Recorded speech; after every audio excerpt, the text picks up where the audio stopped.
Hello, and welcome to the Bamboo Lab podcast with your host, peak performance coach, Brian Bosley. Are you stuck on the hamster wheel of life, spinning and spinning, but not really moving forward? Are you ready to jump off and soar? Are you finally ready to sculpt your life? If so, you've landed in the right place. This podcast is created and broadcast just for you. All of you strivers, thrivers, and survivors out there. If you'd like to learn more about Brian and the Bamboo Lab, feel free to reach out to explore your true peak level at www.bamboolab3.com. Welcome, everyone, to this week's episode of the Bamboo Lab podcast. This is episode 101, and most of you probably noticed we've taken a month off. I was doing a lot of traveling as well. I was looking for some amazing guests to bring on, so we have a great lineup of people over the next few weeks. Today is no exception, but before we introduce our amazing guest today, I just want to go through the recent analytics. As of this morning, we are now being subscribed to and broadcasted on 6 continents, 62 countries around the world, and 1,810 cities. And I want to thank all of you Bamboo Pack members out there for not only subscribing and smashing that like button, but for all your rating and reviewing and the emails that we send, the heart letters that we get.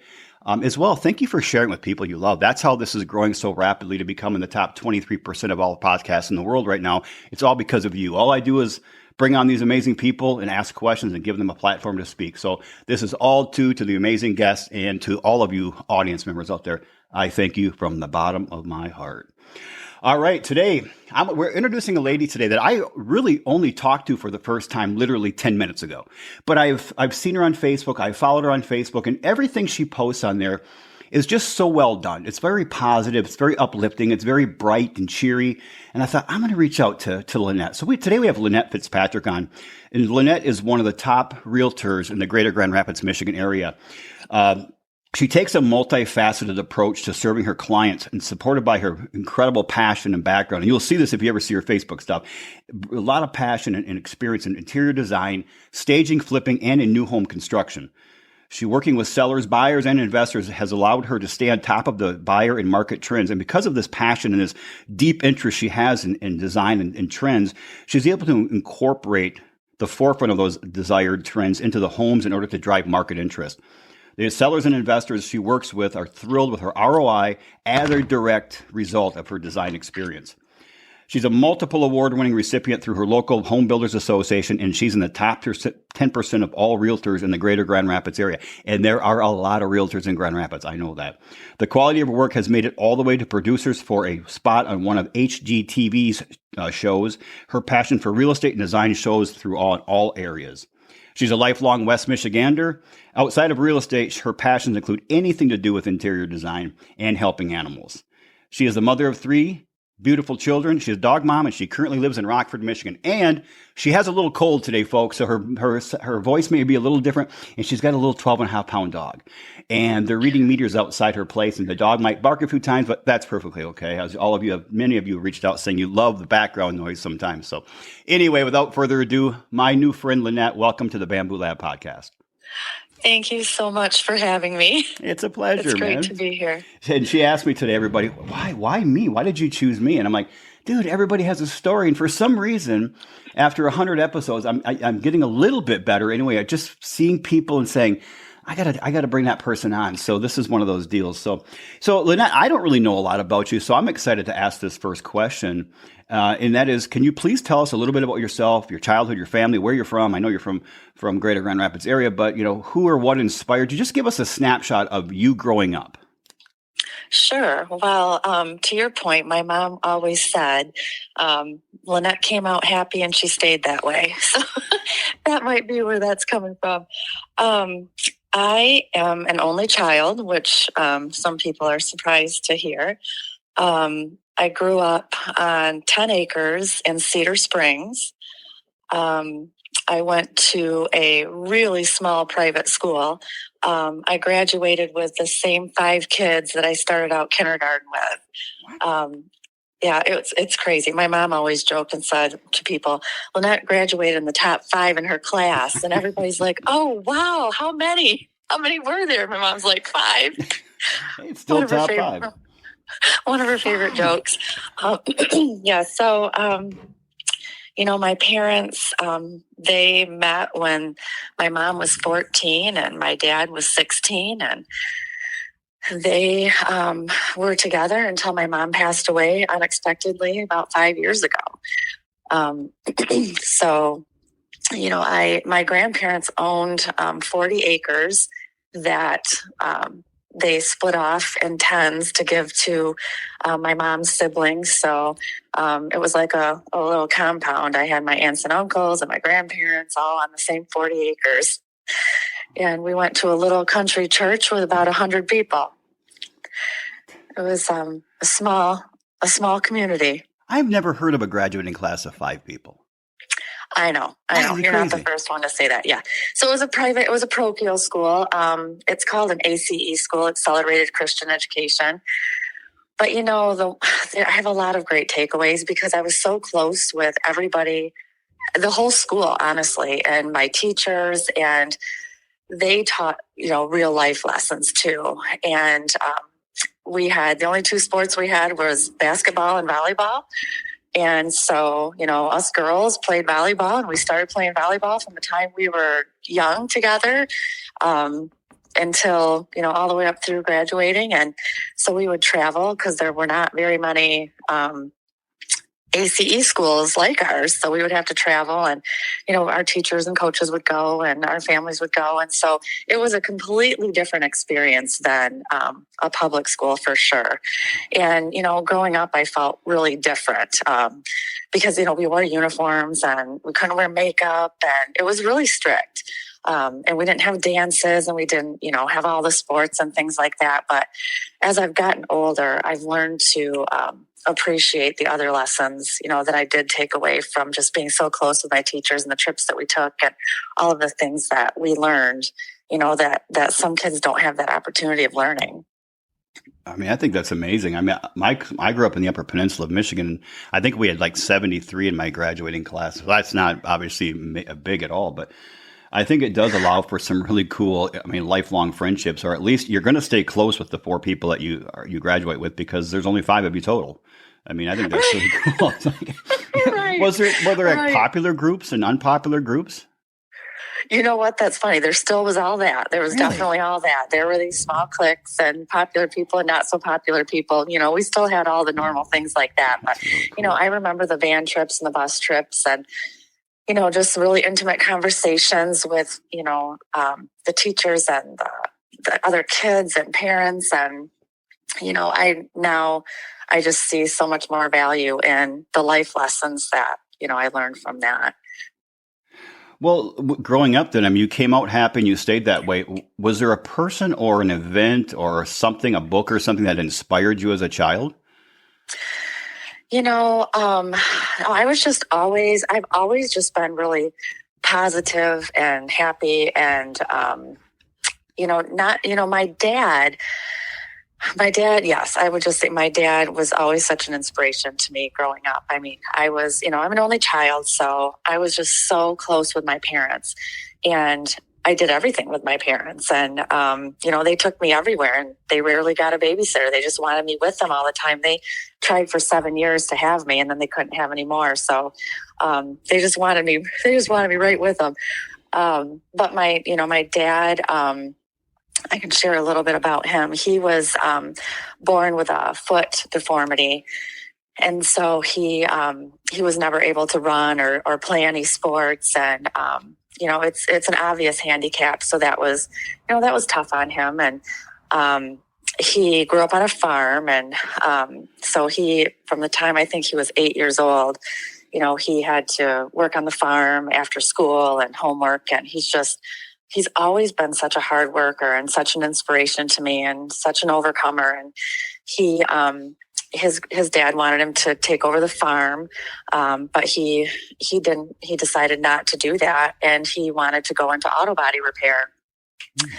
And so he went into the city, he calls it, cause he grew up in Cedar Springs too on a farm, and started, working for an auto body shop. And then when I was 10, him and my mom stepped out in faith and decided to open their own business.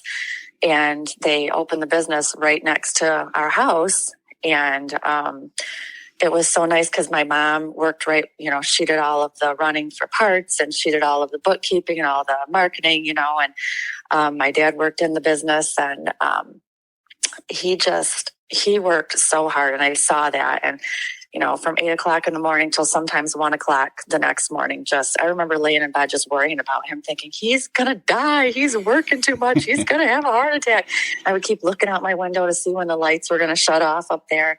But always such a hard worker. And, I definitely get my work ethic from my parents, and just watching them always just do the right thing. And, even if it wasn't the easy thing to do, or my dad was going to potentially lose a job or lose money, he always did the right thing by everybody. And I can honestly tell you, I think to this day, my dad does not have an enemy in the world. Everybody just loves him and speaks so highly of him. And people still talk to me about, the work that my dad did on their vehicles and the experience they had with my parents. And, I just watch people stop by the house and by the body shop just to see my mom and dad. And, it was just always, it was a great opportunity to be able to see, how they built their business and grew their business. And that has really helped me in growing my own businesses. I'm sure. And your dad's still with us then?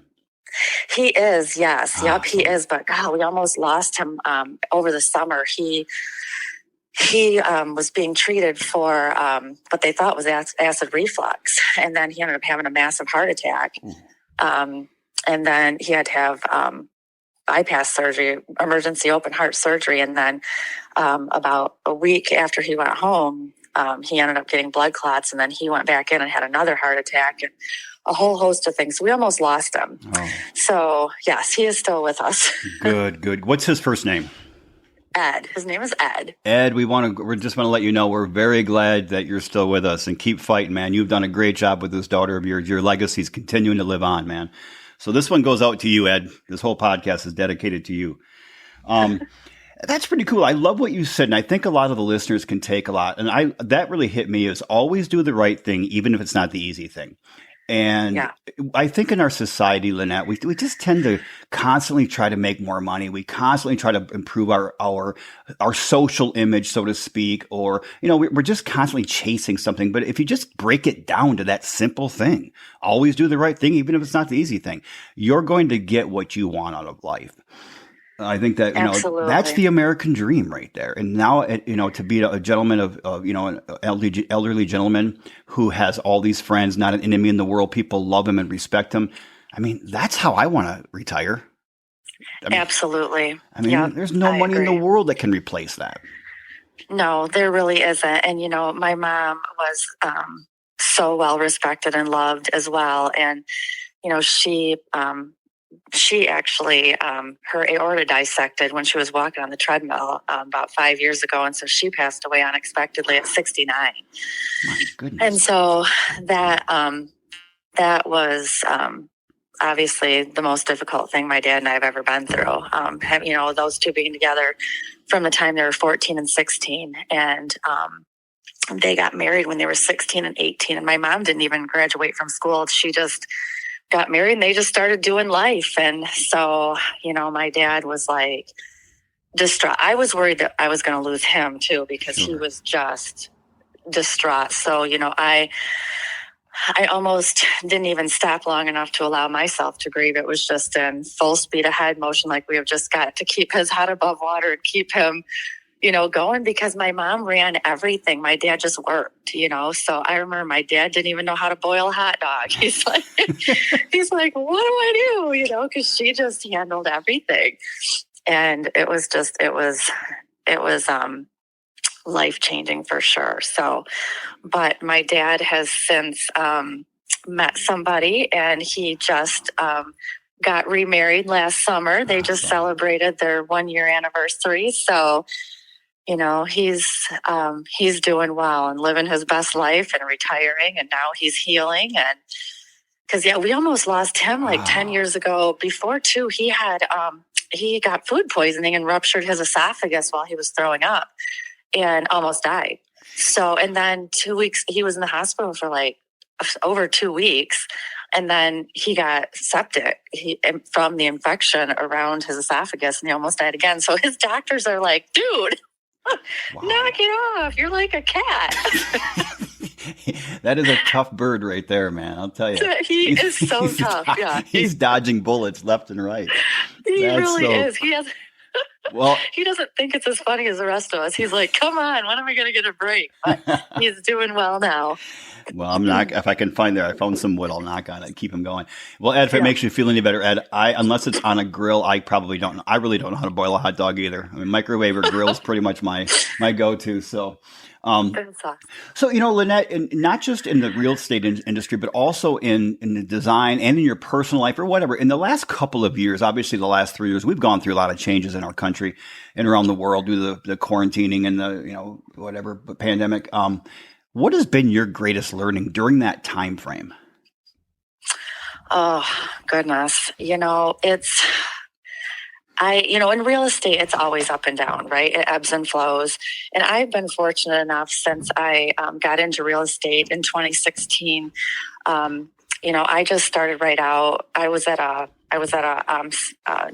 new agent training, and they were like, I remember someone saying, you have to get to people to know you, like you, trust you, and then want to do business with you. And I was like, well, that's my sphere. So I'm just going to pour into my sphere. So I started out doing that. And so I've been blessed to work pretty much just on all referrals. Even through the pandemic and things like that, I've been able to stay really steady, which has been such a blessing. But I've definitely seen some opportunities through that for, other areas of income and different ways to bring in more income. And so I started teaching in an investor course. It was Zoom, of course, because we weren't going anywhere, but flipping on a budget, because I've had my interior design business. I mean, I've been doing design forever. I remember, every time I'd go to a friend's house, I was redesigning their bedrooms. So, I grew up doing that, but I started my business in 2002. And so I was teaching some investor courses, and another teacher was teaching on midterm rentals. And I was like, well, that's interesting. So, I took her course, and I just kind of started thinking, there's a lot of people who are now going to be working from home. And I was hearing a lot of people saying, well, I no longer have to go into the office, so I can live wherever I want to. And so I knew, there was going to be some travel involved where people were probably going to have to go, and stay, what am I trying to say? Travel for work and like contract work and, traveling to different cities and stuff like that. So I started this midterm rental business where I acquire and set up and design and market and host guests in midterm rentals in the area. So, it's just going through what we've been going through kind of helps you to readjust your business model and pivot and look for opportunities. And so, it's been a great blessing, and that business is really growing. And I just see it as something that came out of, the pandemic and just really having to think outside the box. I love that. I think you and I probably have a lot of mutual friends and I don't think most people know this, but when I started my coaching practice 27 years ago, I was in Detroit. Where was I? I was in Detroit or Ann Arbor. Where did I live? I don't know. I lived, I think, in Novi, actually. And my first clients were architects and interior designers. Oh, wow. Really, I don't know why. I know nothing about either one of those, but it just worked out that way. And then you start getting referrals, and I went on to my primary business is working in the financial industry. But then during my divorce 18 years ago, I was given full custody of Dawson, my son. So I had to kind of take my business, which was all over the country, and I couldn't travel anymore. And I had to apply it to Grand Rapids. And I joined leads groups and chambers of commerce and local first. And I started, networking and built a practice locally for a couple of years until I could get my footing. And then I could, start traveling again. And I worked with a lot of realtors. I coached a lot of realtors. In fact, when I was looking this morning at your Facebook page, I started looking at mutual friends and things like that. So we definitely have a lot of, we'll share some names up when we get off air here. I'm sure we do. Yeah, Yes. it's a cool world, man. I really was intrigued by the real estate world when I was coaching. I still don't understand it. There is so much to it. But in design, I was coaching a designer out of Ann Arbor. I think she was my second client. My first one was an architect, and I coached her for like 2 years, and I was right in her office. And at that time, I would get a portion of your increase in profits. It wasn't a straight retainer fee like it is now, but because I was untested. And I would go in their offices for like 3 or 4 hours a day, and I'm like, what in the hell are you guys doing? Like, I don't understand anything you're saying or doing. Like, none of it made sense. It was like they were talking in a foreign language, and I was just there, trying to get them to be more productive. And it was so challenging, but it was so much fun. That's awesome. It is. And I mean, just like with interior design, there's no two jobs that are the same. There's no two, projects that are the same. And I love doing, projects, interior design for my buyers and sellers because, it scratches that design itch, but I'm also doing the real estate piece, so I can help my sellers get their properties ready to sell and help them get the most return on their money. And then when I work with my buyers, I can help them make any changes that they want. It's definitely beneficial when we're going through houses and they're like, oh, but I don't like this. I'm like, well, we can do this and we can change this and you can do this and, take this wall out and add this here. So it's definitely been a huge bonus to my real estate business. Oh, I can imagine it fits perfectly. I mean, you'd be in shock if you could see a zoom of my place right now. I have nothing on the wall. There's not even and I have a ton of paintings and art. Nothing has been put on the wall except for I have a calendar of my grandson Jack that my daughter gave me for Christmas that hangs in my kitchen just because there's one nail in the wall. I just put it there. That's an important thing. That's an important thing to have hung up for sure. Yeah. But what I've noticed, and I know this is very remedial, I'm not going to talk interior design with you, but even having blank walls makes a house cold. It does, yeah. And I understand feng shui a little bit, so I tried to feng shui my living room a little bit. I coached a feng shui expert actually in Grand Rapids 21 years ago out of Forest Hills. Wow. And so I get a little bit of that, but my house, I'm going to have my daughter come down and help me just tell me where should things go. But I'm not here often enough. I'm home. I was home last night. I'm home for the night. I'll be gone for 3 or 4 nights, and I'm going to be home for a night. Then I'm gone for another week or two. So when I get settled in, when the snow starts to fall up here, and I'm stuck here a little more, I'm going to actually make this place a little more aesthetically pleasing. I love that. It's just me and my dog anyway. I mean, nobody ever comes over. I visit my children, so they don't have to drive down here very often. So it's just me and Chloe. So you still want it to be. This is what I always tell my design clients. You want it to be a place that you're excited to come home to and excited to show off to your friends. Right. Like, it's just like, I don't entertain that much because I'm always doing stuff with my kids or working or whatever, but I'm excited to come home to my house and I look around and I'm like, this is so great. This is so cozy. I love being here.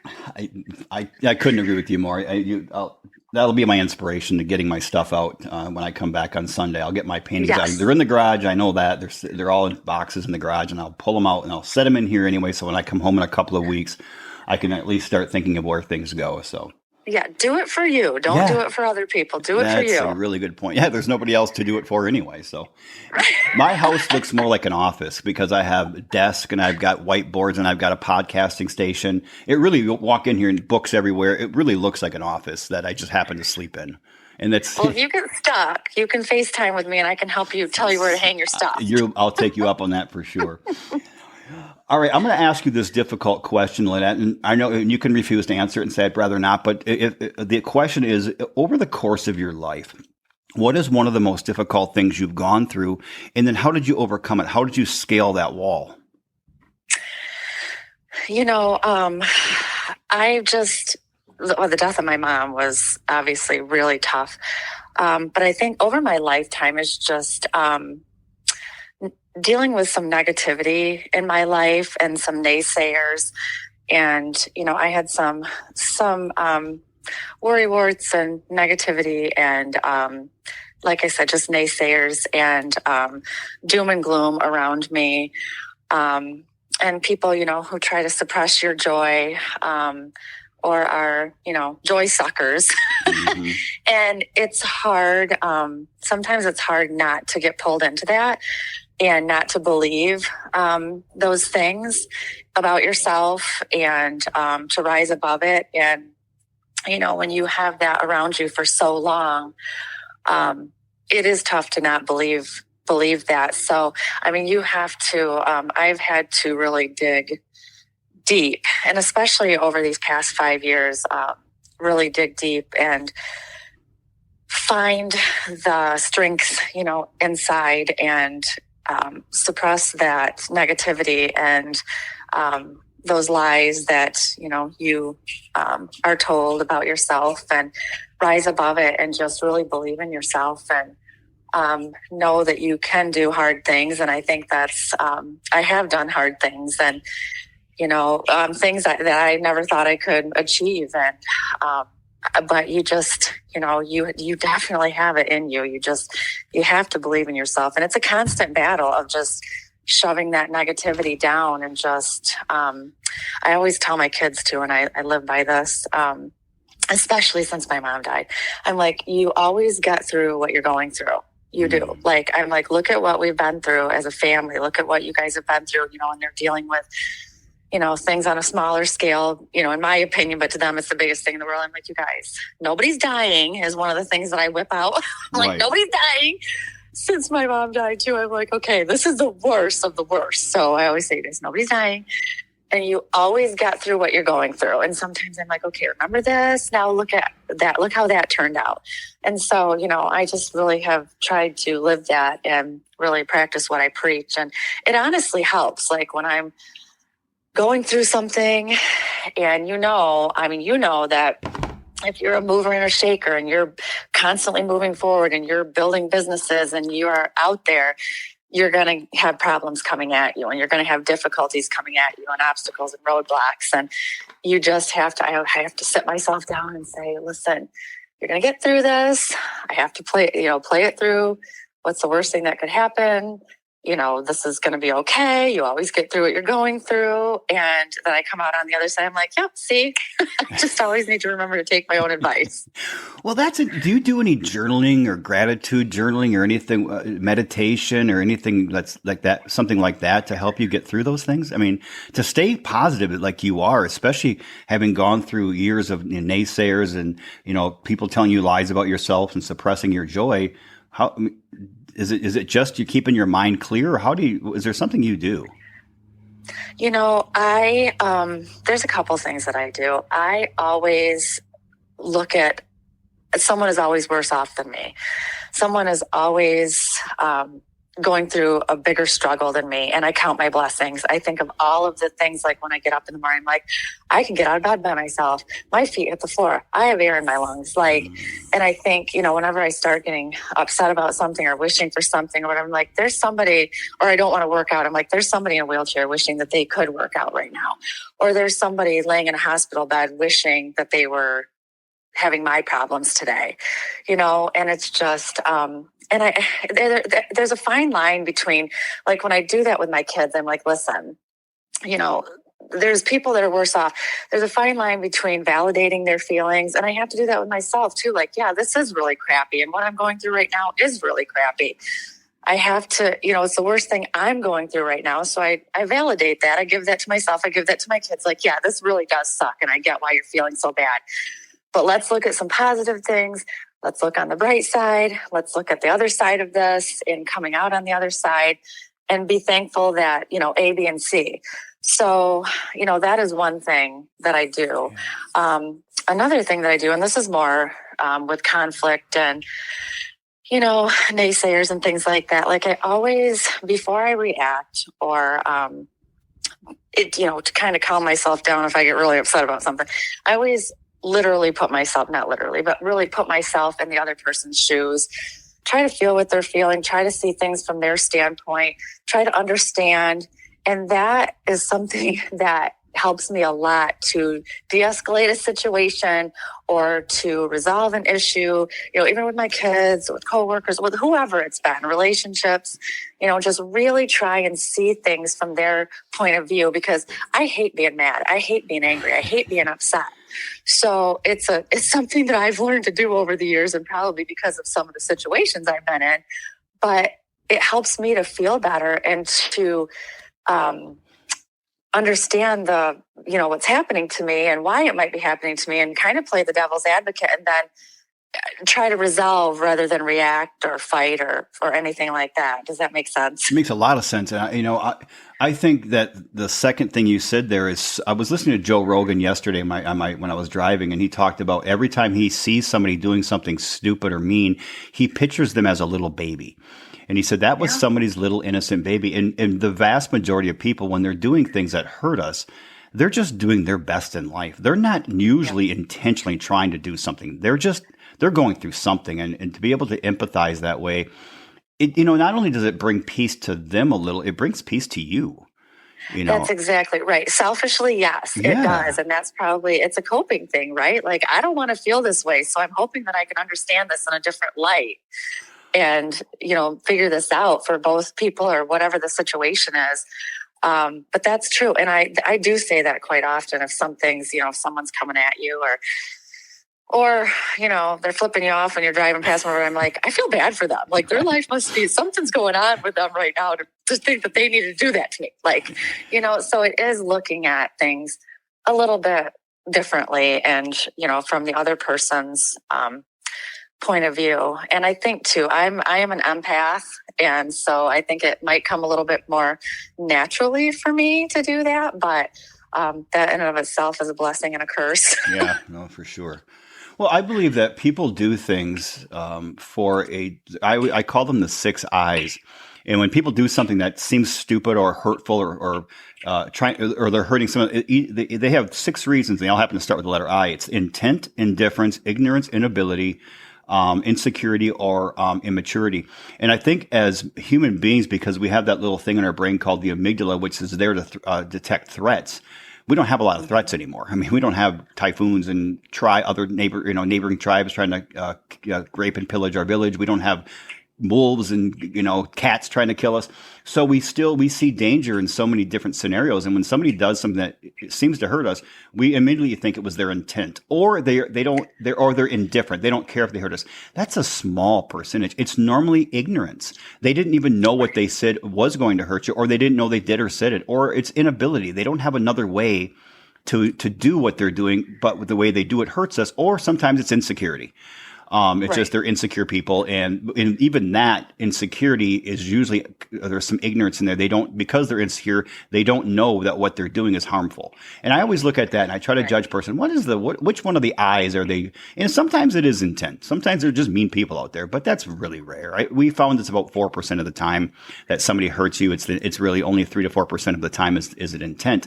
And when you can look at it from that perspective, you can actually handle the situation on a different level versus going right back at them. You can step back and say, it's probably ignorance. They don't know, or it's inability. They don't know, have a better way to do it, or it's insecurity. And that insecurity that makes me feel bad for them. So I think that's that's exactly what I was trying to explain. Like, just seeing it from their point of view, and that's so, you're right on. Like, that's exactly.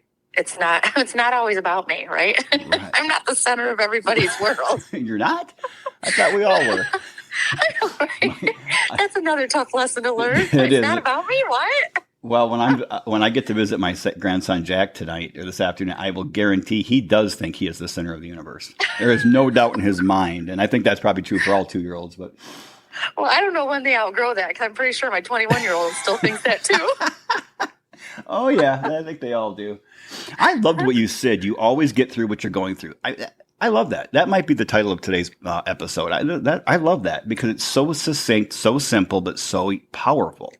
Like, you always get through what you're going through. You always do. And it seems funny because we go through a challenge, a difficult time, we get through it, and then we kind of forget about it. And then a while later, we go through another one, and we kind of forget that, hey, we went through that last one. It passed. This one's going to pass too. But when you're in the middle of it, it's so hard to realize when you're in the middle of a tornado that it's going to pass. Yes. We're going to get through it. Yes. And I do live by that. I tell myself that all the time when I call them opportunities arise. I'm like, okay, we always get through what we're going through. We're going to do this, and I do. And I do. And then you're right. You have to remind yourself of that. Okay. Remember when? Yeah. Got through that. Yeah. Have you ever read the book, The Obstacle is the Way by Ryan Holiday? No. Okay, I'll write it down here. I'll get you a copy and have it sent to you.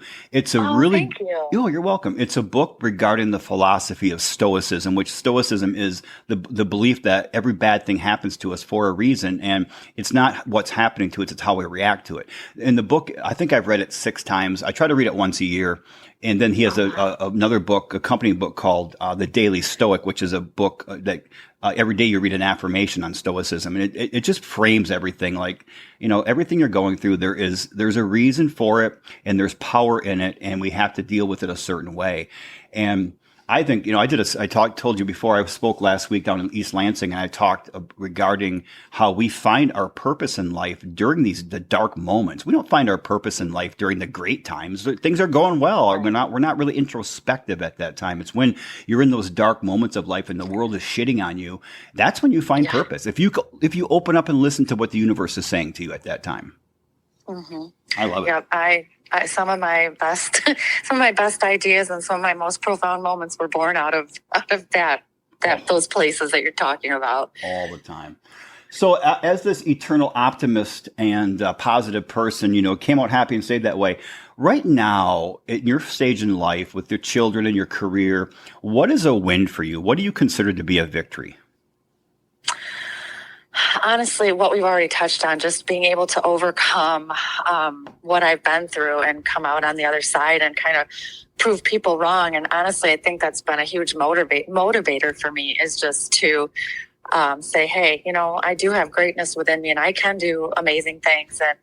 And, my kids are incredible and I'm at such a great place in my life and my businesses are flourishing and opportunities are coming. And I just, I also just, I leave people better than you found them. And I truly, just like my mom and dad, I just try and do right by everybody and not chase the money. Just really, if you truly have everybody's best interests in mind, that will just follow naturally. And, I learned that from my parents. And so that just feels good to always have people's best interests in mind and always do the right thing. That way you're never worried. You're never second guessing. You're always doing your best. And that you're rewarded for that. And it's just it's the natural and best way to do things. It is. I love that. Leave people better than you found them. I don't really care what a person's profession or job might be. I always tell my clients, we all have one role in life, and that is to increase the sense of self-worth of other people. If you can increase other people's sense of self-worth, make them feel better, and sometimes that comes through challenging them really hard on things. When you can do that, you make the world a better place, and that's really what our job should be. Leave it better than we found it. I love that. That is so true. And my kids they get so annoyed because I talk to everybody. People at the grocery store, I just want to talk to everybody because I want everybody to have a good day, just like I'm having a good day. And they're like, Mom, you're so weird. But if I see someone that I like their hair or their shirt or their pants or their shoes or whatever, I'm going to tell them, like, oh my gosh, I love that. And I was just, I just was reading something the other day. I'm like, you don't know what that person's going through or how much that could mean to somebody, that you just told them that they look nice or whatever, a complete stranger. I'm like, yeah, just do it. Just don't be afraid to do it. I've struck up some amazing conversations about amazing people just by starting with, I love your shirt.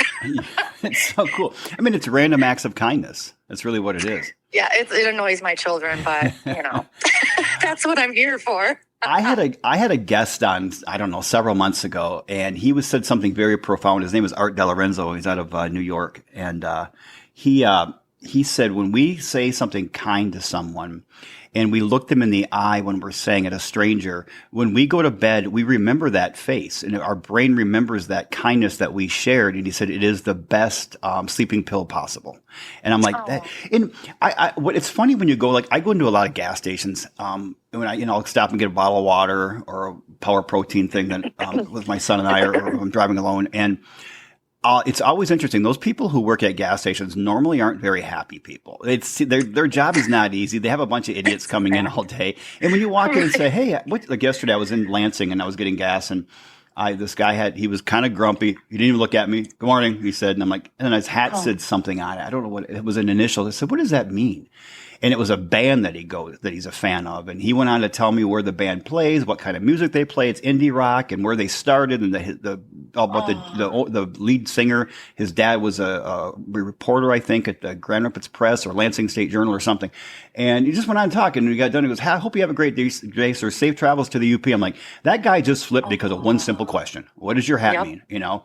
And we don't do that enough. We don't call people by their names. We don't say, have a great day. How's your day going?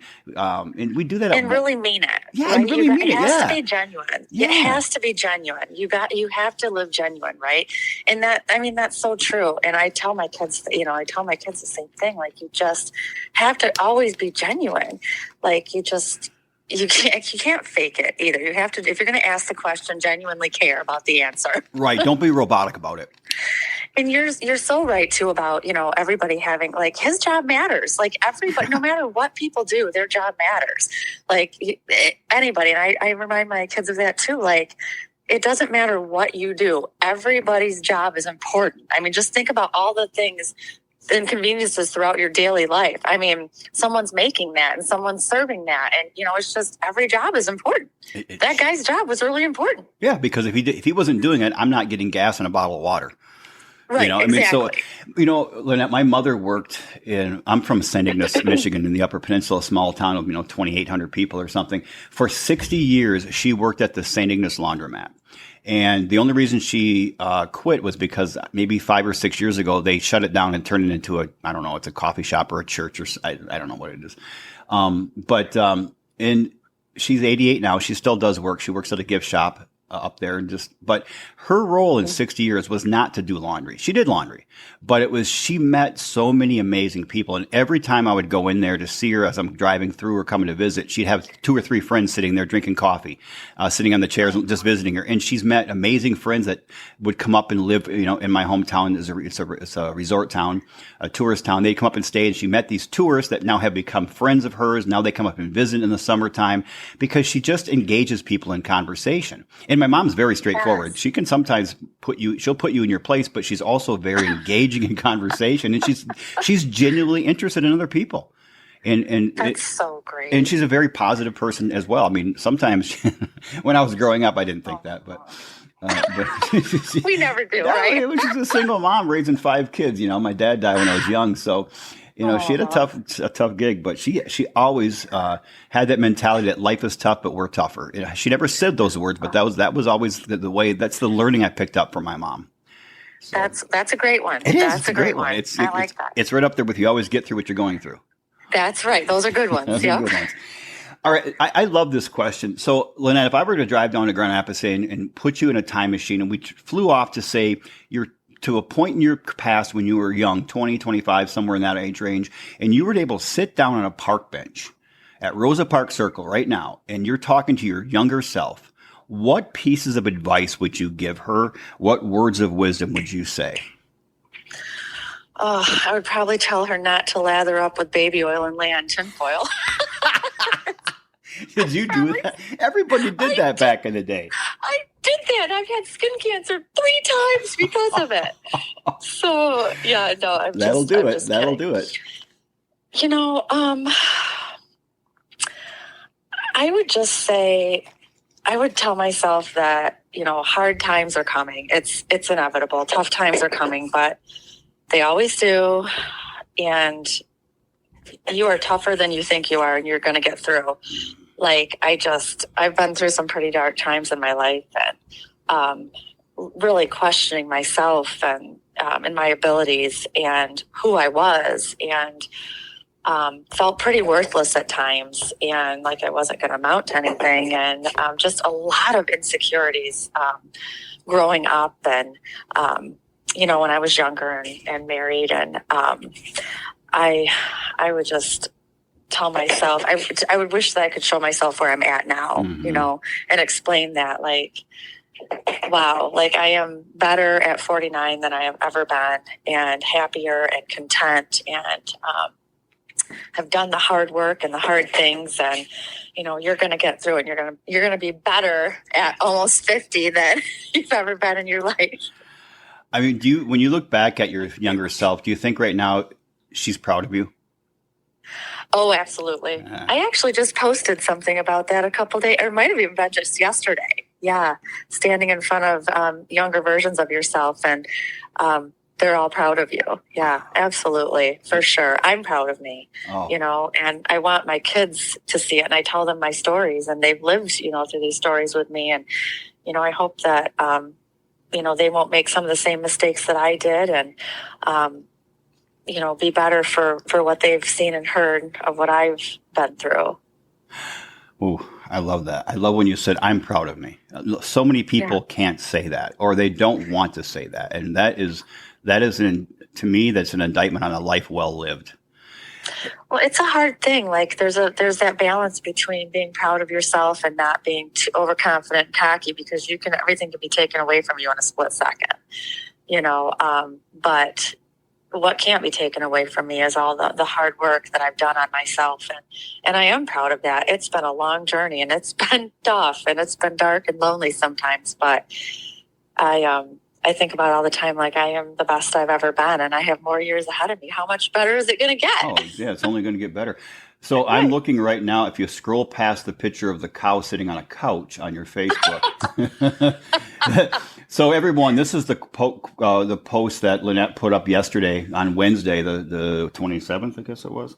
It says, imagine all of the past versions of yourself standing right in front of you. They are all smiling, looking back at you. They are all so proud of you. I love that. Yeah. I'm stealing that. I'm stealing that. You can steal it. I stole it. You can steal it. All right. There's no honor among thieves. We just keep stealing each other's content. It's good. We need to recycle it. It's all good stuff. It's right. Yeah, I'm gonna give you kudos to it.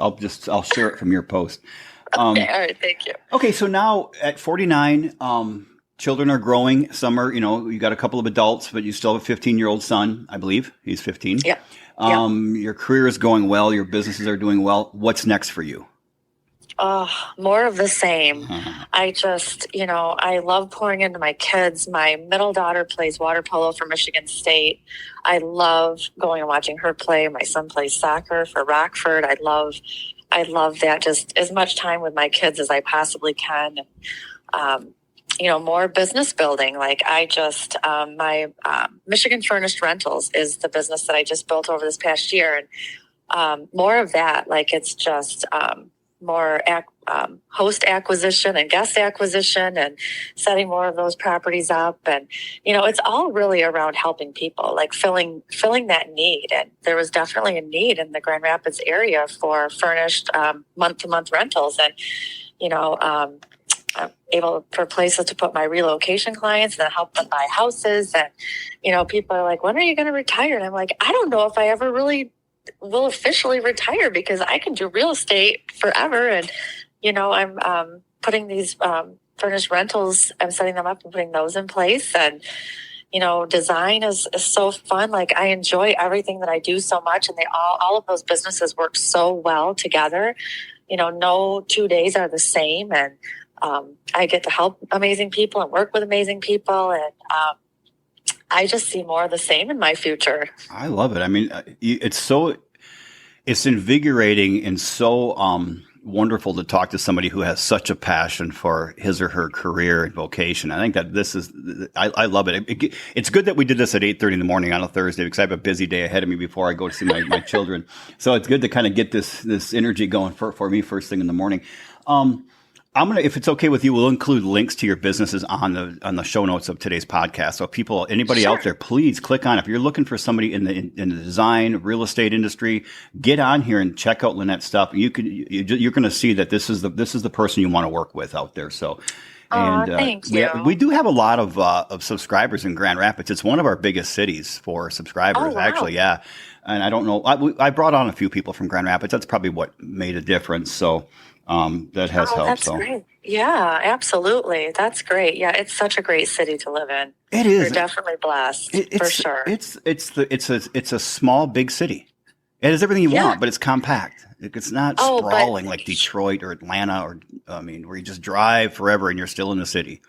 Right. It is. And it's small. I mean, people know people. Everybody knows everybody. It's big, but it's small. It is. I don't even know what the population is of the city itself is probably 200,000, but I think it's right around 1 million if you kind of the greater Grand Rapids area, isn't it? Right around 1 million? 8, 9? I would say probably. I mean, that's nothing I've looked up recently, but that's probably a pretty good guess. Yeah, I think that's what I read. I love going there. I'm downstate a lot now, but I'm in Lansing most of the time, and sometimes I shoot over to Detroit to meet with a client. But I love when I get to go over to Grand Rapids, even just for a day and drive around. It's so easy to get around compared to most cities. I mean, Lansing is a much smaller city, but it's so much harder to traverse around Lansing than it is Grand Rapids. It is. You are absolutely right. When I go to visit my daughter, I'm like, where am I? I know.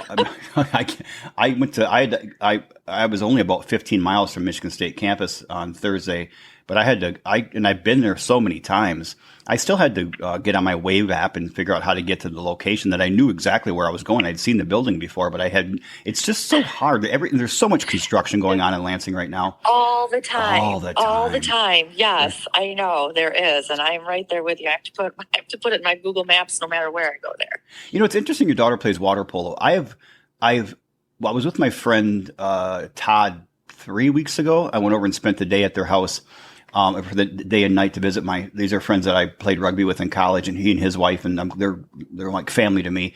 And he watches really obscure stuff on TV. And we were up Saturday morning, and I'm like, why aren't we watching College Game Day? It's football. And he's up there watching water polo. And and I'm like, so we were Googling like the rules. Can you touch the bottom and this and that? And I'm like, how the hell do they do that? He said, I have no idea. He said, that's got to be the most physically enduring sport there is. And I'm like, she is a beast when she is conditioning for water polo. And I mean, I went to Mexico last year, and I got out in the pool, and I'm like, I'm going to tread water for a hot second, see how she does this. I'm like, okay, I'm done. Nope. Because and she plays pretty much the entire game. And, a proud mom moment. She was a starter as a freshman. And they took 3 in the Big Ten, number 3 in the Big Ten. Oh. So it's, she's amazing, but they are brutal. I mean, they kick and they punch and they pinch and they scratch. Yeah. I mean, and they dunk and it's crazy to watch how physical it is. But yeah, they tread water the entire time. Insane. It's super, yeah. I could never do it. No, I might be able to do a minute of treading. I don't even know if I could do that. I don't know. It's not my thing. Yeah, you got to try it the next time you get in the pool. Then Well, I thought they were standing all the time in the water. I'm like, that's not too hard. And he goes, no, they're treading water. I'm like, what? And I kind of want to see what's going on underneath. Are they kicking each other? And are they kind of? It's a pretty brutal sport when you watch it. It is, and as a mom, I was like, I'm in the skin. Get off her! You're drowning my kid. And then she had to have a talk with me. She's like, Mom, you can't do that. That's what we all do. Like, I do the same thing. Like, you can't worry about it. I'm like, okay. But they do this thing where they call egg beater up so that they can get themselves out of the water up past their waist to either try and score or try and block. It's incredible. Well, if I'm ever in East Lansing and there's a match or whatever you call it, a game or match, I'd like to go see it. I'd like to go see it live. Absolutely, you should. Yeah, let me know because I'm in East Lansing quite a bit. So, absolutely. Well, good for your kids. They are beautiful children. I'm looking at them right now on Facebook. They are incredible looking, good looking. I'm sure they're as beautiful on the inside as they are on the outside. So, I think they are. Thank you. You're welcome. So, as we begin to wrap up, Lynette, is there any question that I did not ask that you wish I would have, or is there any final message you want to leave with the Bamboo Pack audience? No. I mean, I think we've touched on my mantras, and I think, we've touched on, I think we've kind of covered everything. And I was thinking some of the questions that you asked me, I probably went off on a tangent, didn't even answer them, but I have so much to say. You have a lot to say. I just really feel blessed to be able to do something that I love every day. And I wish that, everybody could. And I just wish that for people that they could get up and love what they do. And I mean, because then you never feel like you're working, and then you don't feel like you ever have to retire. Right. I was talking to a friend of mine yesterday from New Jersey as I was driving up from Lansing, and he always says this when we talk: do what you love with the people you love. I mean, what else? Oh, that's so true. He's like, that's all life is. And that's living. That's when you work, and that's when you retire. That if you can just do that, that's simplicity. Do what you love with people you love. You can honestly create any kind of life that you want. I mean, trust me, it's been long nights and up all nights and blood, sweat, and tears and money, but I've created a life that I love. And I think you just have to have the courage and believe in yourself, to step out and do certain things. And that's probably what I hear the most from people is like, I would never have the strength or the courage, or I'm too scared to do that. I'm like, you just have to do it. There is no reward without risk. I couldn't agree more. You've made my job difficult because normally when I'm doing a podcast, I circle what I think the title of the show will be. And I have 4 things circled here. So now I have to do eeny, meeny, miny, mo to pick out which one of you. What's interesting is when we're done, when I download it into the system, AI now generates all the show notes, and it gives you a list of, here's some really good titles, and it pulls up some things that you repeated or are profound. And normally it's the things I circle because there are things that really stick out, but sometimes I have to override it and say, no, this is the one. So I got 4 here. I think I've got it down to 3 that I think I'm going to choose from. But if the AI has something better, I'm going to put it on there. But you have some really good one-liners, and I can see your children probably rolling their eyes right now thinking, oh my God, she says that all the time. Oh, they do. But you know what? Deep down, I think they appreciate it because they sure do come to their mama for everything. If they don't appreciate it now, they will in the future. But you're right. I do get a lot of eye rolls, and you're annoying. I get that too. Mom, you're so annoying. Well, it's funny, Lynette, because I have the privilege of coaching a really good company that's actually in the state of Michigan. And my daughter is one of the employees now. She got hired on almost 2 years ago, and she's moving up slowly into some like management roles or, having some more responsibilities. So they asked me if I would put her in my coaching program with some of the other people. And she said, I might as well. My dad's been doing it for free all these years. For 30 some years, he's been coaching me for free. So many of the things that I talk about, she does know. She's already heard before, but I love that. What they are very blessed. They are very blessed to have you as a dad. Well, it's funny. I was just going to say how blessed your children, your family, your clients, and your friends are. And now we got to bless the entire Bamboo Pack audience of around 62 countries with your optimism and these great words of wisdom.